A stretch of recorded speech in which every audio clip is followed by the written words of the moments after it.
Video hari ini ditaja oleh Incogni. Akan saya ceritakan lebih lanjut tentang mereka sebentar lagi. Adakah kita sedang hidup dalam Perang Dunia Ketiga sekarang? Atau kita hanya sedang menghitung hari ke arahnya? Atau mungkin kita boleh mengelakkannya sama sekali?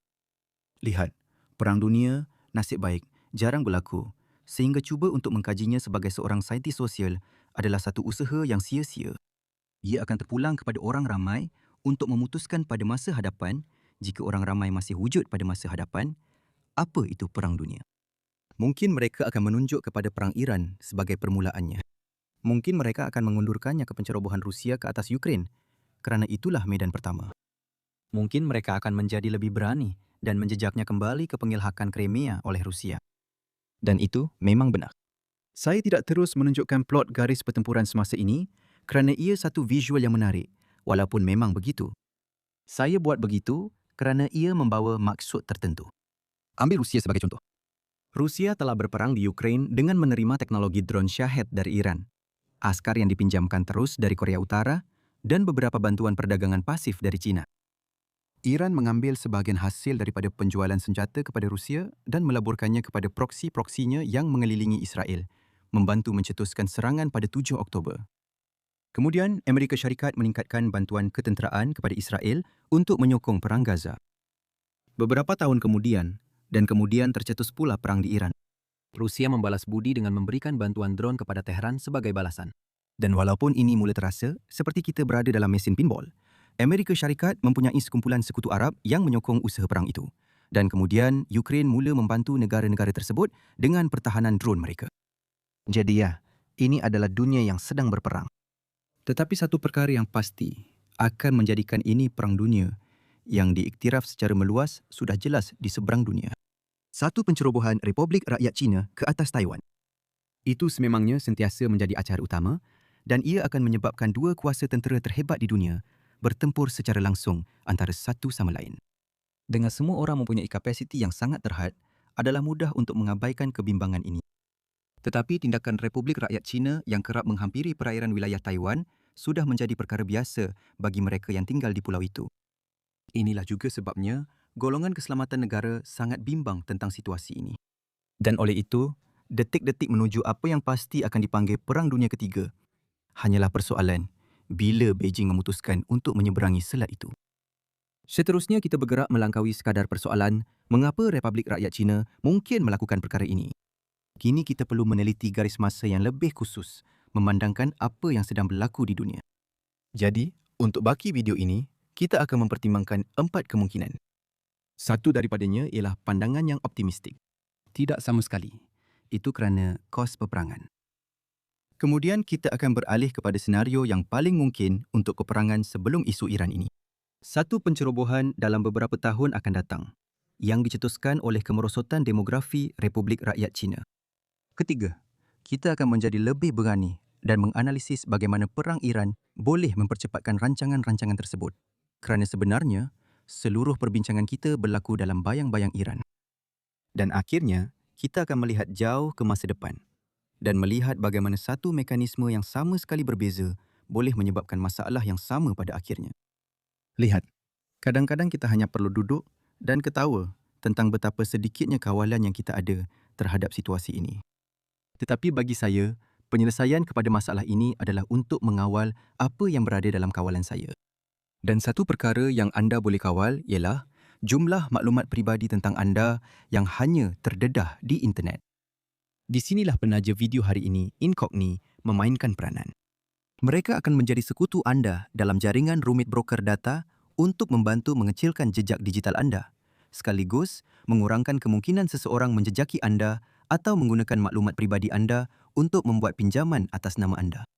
Dan walaupun musuh anda mungkin mempunyai kerjasama tanpa had terhadap anda, Incogni pula mempunyai pelan tanpa had. Ia membolehkan anda mengeluarkan permintaan penyingkiran khusus yang akan mereka uruskan. Jadi, ambil semula data peribadi anda, pergi ke incogni.com/WilliamSpaniel dan gunakan kod kupon William Spaniel, satu perkataan, untuk mendapatkan diskaun 60% bagi pelan tahunan. Dan terima kasih sekali lagi kepada Incogni kerana menaja video hari ini. Baiklah, Mari kita jadi optimis sekejap dan bincangkan mengapa kita mungkin boleh mengelak situasi Perang Dunia Ketiga sama sekali. Perang itu mahal dan apabila kita memikirkan tentang konfrontasi antara Amerika dan China, kita berkemungkinan melihat skala yang tidak pernah dilihat sejak tahun 1940-an. Isu utama yang dipertikaikan ialah tahap kedaulatan Taiwan. Dalam dunia idealnya, Taiwan ingin menyuarakan pendiriannya dengan bebas. Dalam dunia ideal Republik Rakyat Cina, Taiwan hanyalah sebuah wilayah pulau di lepas pantai tanah besar. Kita akan menggunakan panjang pulau itu sebagai ukuran kemerdekaan Taiwan. Semakin tinggi garisan itu, semakin gembira Taipei. Jika Beijing memutuskan untuk menyerang, ada kemungkinan rancangan itu akan berjaya dan Republik Rakyat Cina akan mencapai matlamatnya. Dan ada kemungkinan rancangan itu akan gagal dan Taiwan akan melakukan apa sahaja yang diingininya dengan mengetahui bahawa Beijing tidak lagi mampu berbuat apa-apa mengenainya. Puratakan kemungkinan-kemungkinan itu ditambah dengan pelbagai bentuk kebuntuan yang mungkin berlaku dan anda akan mendapat hasil purata yang secara hipotesis kelihatan seperti ini. Saya letakkan ia tepat di tengah kerana secara visual lebih mudah untuk saya lakukan selebihnya. Tetapi ingat bahawa akan ada korban jiwa yang besar untuk dibayar di sini. Ditambah pula dengan kos kewangan yang sangat besar kerana penghujung pengeluaran semikonduktor akan mematikan rantaian bekalan di seluruh dunia. Ditambah pula dengan masalah politik untuk Beijing bagi semua ibu bapa yang kehilangan anak tunggal mereka semasa perang. Anda tidak perlu pun mempertimbangkan aspek nuklear untuk seluruh perkara ini menjadi suatu malapetaka besar. Jika kita mengukur pengorbanan itu mengikut nilai Beijing untuk mengawal Taiwan, maka ruang antara garisan putih dan merah mewakili bagaimana Beijing mengambil kira kos peperangan itu. Itu menjadikan garisan merah secara literal sebagai garisan merah secara kiasan dalam rundingan. Jika Taiwan pernah menetapkan dasar kemerdekaan yang lebih tinggi daripada itu, Republik Rakyat Cina akan mendapati peperangan lebih berbaloi daripada membiarkan perkara itu menjadi kebiasaan baharu. Sementara itu, perkara yang sama juga berlaku sebaliknya untuk Taiwan. Taipei tidak akan membiarkan Beijing mencipta situasi di mana kemerdekaan de facto mereka jatuh di bawah garis itu. Sekarang, perkara yang baik tentang kos-kos ini ialah ia menggalakkan pihak-pihak untuk berunding, mencari penyelesaian tanpa peperangan. Dan memang, itulah yang berlaku dalam amalan atau sekurang-kurangnya telah berlaku setakat ini. Taiwan bertindak sebagai negara merdeka secara de facto, tetapi berhati-hati supaya tidak melampaui batas sehingga mencetuskan peperangan dari Beijing. Dan jika ini sahaja yang perlu kita risaukan, atau jika kos peperangan benar-benar terlalu tinggi, kita boleh menarik nafas lega. Tidak ada peperangan di, katakanlah, Taipei. Malangnya, ada lagi perkara yang perlu kita risaukan. Malah sebelum apa-apa berlaku di Iran, komuniti keselamatan negara sudah sangat bimbang tentang apa yang mungkin berlaku beberapa tahun dari sekarang. Untuk memberi anda versi ringkas cerita ini, dan bukan versi 90 minit yang pernah kami lakukan sebelum ini, dasar satu anak Republik Rakyat Cina terlalu berkesan dan kini tanah besar itu sedang menghadapi krisis demografi. Tempoh di mana pencerobohan masih mungkin dilakukan semakin hilang. Jadi, menurut teori ini, perang mesti berlaku dalam masa terdekat atau tidak akan berlaku sama sekali. Itu akan menyangka kesimpulan yang melegakan sebelum ini dengan kini mengandaikan bahawa kuasa berubah mengikut masa. Perubahan seperti ini boleh mengatasi pengiraan kos jika kuasa tanah besar akan merosot begitu banyak sehingga Republik Rakyat Cina boleh mendapat lebih banyak hari ini dengan berperang. Walaupun selepas ditolak kosnya, berbanding dengan apa yang terbaik yang mungkin diperolehnya pada masa hadapan. Beijing sangat sedar akan kebimbangan ini. Bertahun-tahun lalu, beliau menetapkan tahun 2027 sebagai tarikh akhir untuk tentera pembebasan rakyat bersedia bagi satu pencerobohan. Perkara ini sering disalahartikan sebagai satu pelan rasmi untuk pencerobohan sebenar, sedangkan ia bukan begitu. Dan laporan risikan terkini mencadangkan bahawa pencerobohan itu perlu ditangguhkan selama kira-kira 2 tahun lagi. Masalah asasnya ialah anda memerlukan kapal pendaratan untuk anda tahu benar-benar mendarat di Taiwan. Sehingga November 2025, tentera pembebasan rakyat hanya mempunyai kapasiti untuk membawa kira-kira 20,000 tentera.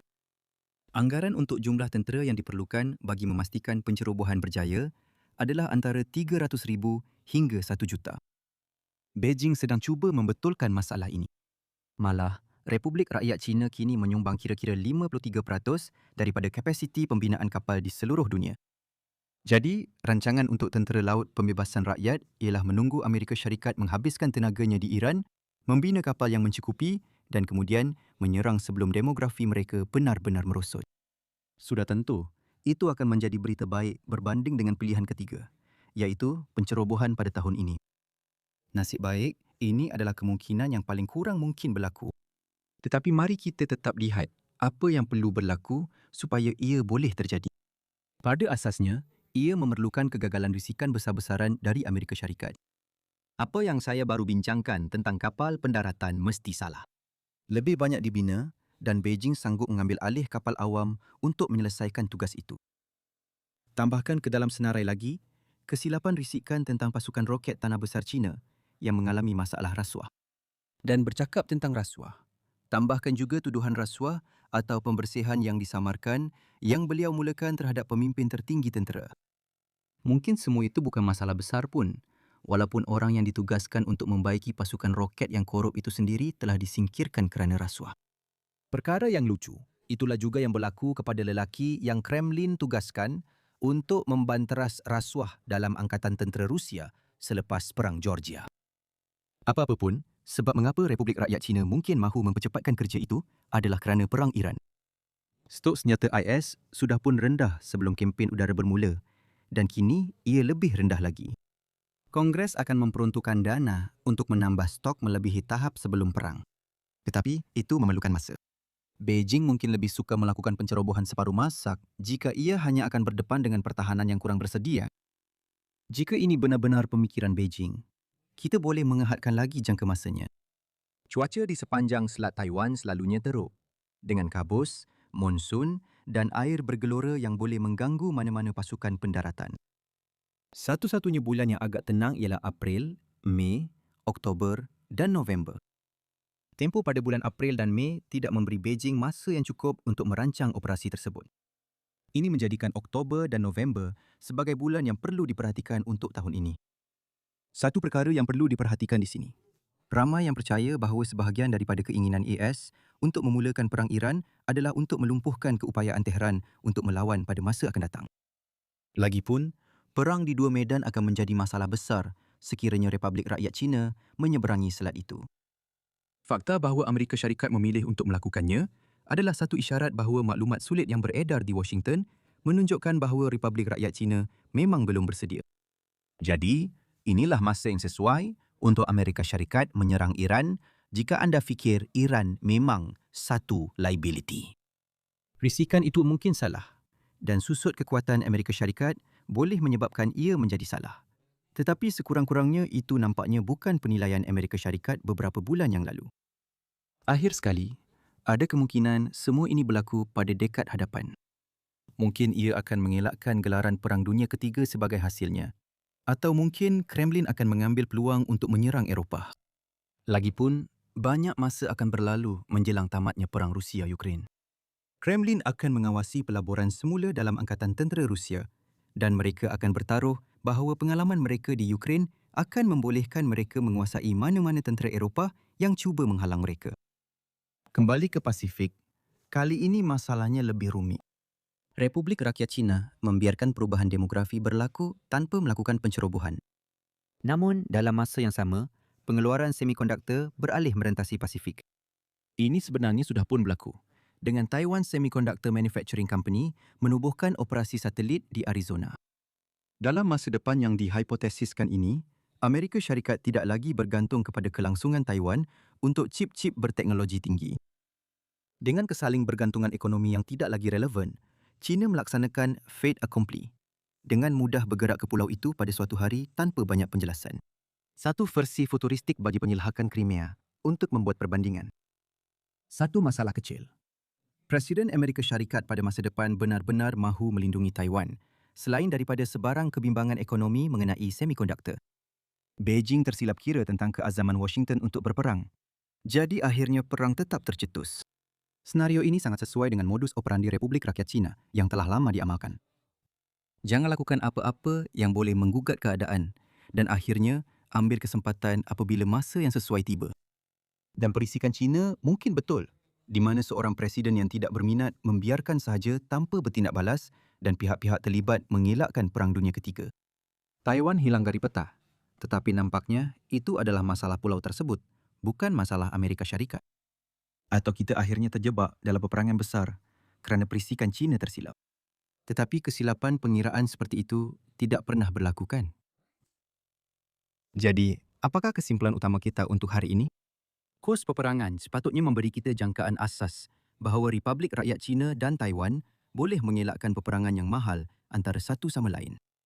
Malangnya, perubahan dinamik kuasa telah menyebabkan ramai pemerhati bimbang bahawa pencerobohan mungkin tidak dapat dielakkan dalam beberapa tahun akan datang. Ada kemungkinan bahawa Perang Iran mungkin mempercepatkan rancangan-rancangan tersebut. Atau Beijing akan menunggu masa yang sesuai, cuba melancarkan pencerobohan itu 1 dekad dari sekarang dan berharap Amerika Syarikat tidak lagi cukup mengambil berat tentang Taiwan untuk membantu pulau itu. Terima kasih kepada rakan-rakan di Ohio University yang terpaksa mengharungi draft awal video ini. Mereka mempunyai kampus yang indah. Dan juga terima kasih sekali lagi kepada Incogni kerana menaja video hari ini. Pergi ke incogni.com/WilliamSpaniel untuk mendapatkan tawaran hebat bagi melindungi diri anda. Dan jika anda menikmati video hari ini, sila like, kongsi dan langgan. Dan saya akan jumpa anda pada masa akan datang. Jaga diri.